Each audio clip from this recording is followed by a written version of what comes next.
This is a hypothetical analysis, not a prediction. What would happen if NATO and Russia went to war?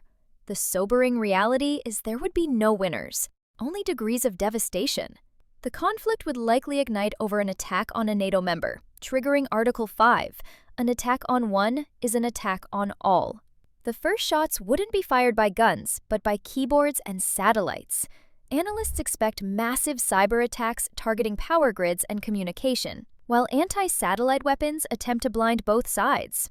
Long-range missiles would then target command centers, air defenses, and supply lines, trying to paralyze the enemy before the ground war even begins. At sea, naval forces would clash over critical choke points like the Baltic Sea. On the ground, it becomes a brutal war of scale and logistics. NATO has a larger combined population and economy, but Russia has a unified command and the vastness of its territory. Military experts suggest coordinating 30-plus NATO allies under fire would be a monumental challenge.